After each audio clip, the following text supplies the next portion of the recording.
Hey guys, my name is Sabbahxkhair. For those people that don't know who I am, I go by the name of HERSOULSEARCH on Instagram, on Twitter, and previously on Anchor FM/HERSOULSEARCH. Do mind me, I do have a bit of a cold, but I wanted to film this podcast and put it out there because the stuff I want to talk about is something that I'm really passionate about, so I thought I'd get it out there. This is the 5th installment, and if you're watching this on YouTube, which is going to be on, you're probably confused, like, why is it episode 5 and not episode 1? To see my previous podcasts, they are on Anchor FM. So I'll have the 1st to the 4th episode, and then this 5th episode is, hopefully, fingers crossed, going to be the first thing I upload on my YouTube channel. So do like, comment, and subscribe. And there'll be plenty more podcasts, plenty more exciting content coming up. So do stay tuned. So this week's podcast title is Seek and You Shall Find, and it's episode 5. And in this week's episode, I wanted to talk about a visit that I recently had to the Gurudwara. So for people that don't know me personally, I am a student of religion, so I am in my final year. So I have previously been to a Gurudwara. I haven't been with the university, but I have been with other places, like with my primary school and with places I've done work experience at.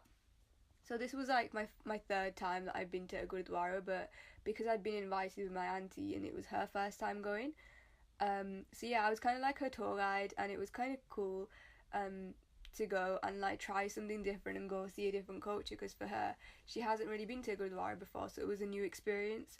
I think what we both took from then, like even coming out, was that, you know, in a sense, you can't learn about someone and say that you want to learn about a different culture if you don't put effort to go and actually go to different places. It's not even worship places, it's just, even if you want to learn about a different place, or just taking out time to go learn about a different place, if you want to learn about meditation technique, or if you want to learn about Muslims going to the mosque, or, you know, these places are more open than we think they are. They're not as closed off. I think sometimes we're a bit afraid that if we go, what's going to happen. But if you are afraid of what's going to happen, just sending an email, just picking up the phone, being like, is it okay to come, or just going and just finding out. I think that's the main thing, and it's about putting that effort in, because I think a lot of the times we think that, you know, people don't understand what we're going through and who we are as people, depending on your culture, your religion.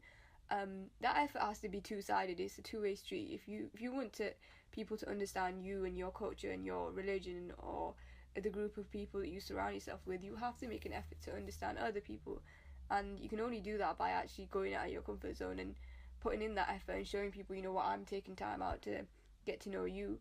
Let's do it the other way around, and you get to understand me and have that conversation, have that dialogue, and get to know each other. I think what we realise is, like, when we do that as humans, we're more alike than we are different, and that's something that Maya Angelou, am I pronouncing it wrong? It's something that she advocates, that we are like more alike than we are different. We have a lot more similarities and commonalities than we have differences, and I think it's only when we go to different places that we understand that and have conversation, and we understand that we all go through the same trials and tribulations, and we all go through the same thing. We might just believe in something different, we might see things differently, but it's only when we have that conversation we understand that, and we see the similarities more than the differences. So let's talk about how it felt to go into the Gurudwara. So when you go into the Gurudwara, it's a very open space, and, you know, the etiquettes are that you take your shoes off, and if you're a woman, you wear a scarf. So we got invited to go to LANGAR, which is, for those people that don't know what it is, it's an open kitchen inside the Gurudwara. It's basically the whole inclusivity nature, where anyone's allowed to go regardless of your caste, your culture, your faith.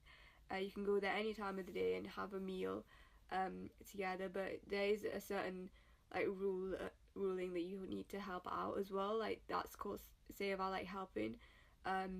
It's like part of like eating, but also helping the people around you. It's like a community-based kind of kitchen, a bit like a soup kitchen in a sense. So we got invited to LANGAR, and the first thing we did was, obviously, we took out a thali, which is like a plate. I will have pictures on my Instagram so you guys can see. We got 2 vegetable dishes. We got kheer, which is like rice pudding. We got chapatis and pickles and curd, and I really enjoyed the achar. it was like, I think it was apple based, and I really enjoyed it with the chapati, because I tried to eat the dal, but it was a lot to eat in the morning for me, because I'm not a very heavy breakfast person, but it was very like filling in terms of what it was. In terms of the etiquette as well, like we had the food, but we all sat on the floor and ate together, and that's kind of like the whole equality base. Like no one was sat on it. If you are elderly, you're allowed to sit on a table, but apart from that, if you're a woman and man, everyone sits on the floor and we eat together, and it kind of like made it all feel equal in a sense, because when you're looking at people and they're eating with their families and stuff, and you're there as well, it's like no one's more superior than the other person, everyone's sort of equal, and it had a sense of like family kind of base environment, that we're all the same, we're all part of the same humanity base. So yeah, that was that part. So we had the langar, and whilst we were having the langar, obviously me and my auntie, because obviously we both wear a headscarf, so it was quite visible that we are Muslim, and it was a tad weird. I feel like going into different space and having that, but I think it was more the fact that we came and we were Muslim. It wasn't that we were getting looked down on, or getting, I don't know, like they were just really like friendly and open to us, and they really appreciated the fact that we took time out to come, and for everything they were just very sort of hospitable, and like, oh, are you enjoying the food? Have a little bit more of this. Have some water. So it was really like friendly in that sense, and I think once you get over that fear, like that little thing inside you, like, oh, are these people going to accept me? Once you get over that, you find that no one is there to make you feel uncomfortable. Everyone's there to make you feel welcome. People want you to embrace their culture, and people want you to see that you are like the misconceptions are like dismissible. So I think that's a very good positive thing that we took as well. After we had the langar, obviously it was a bit heavy for me, so I thought I had to. I really enjoyed it, but I was like, you need to take a walk now and kind of like come to terms with what I just ate. We went upstairs to the Divan Hall, and in the Gurudwara they have a separate entrance for men and women to go. So we went up the entrance for women, and we saw some babies, and they were really nice, elderly women, and they were so friendly. They were really nice, and they were like, do you want to sit here? Do you want to go inside? How are you? And just smiling and very friendly, and it was just very nice.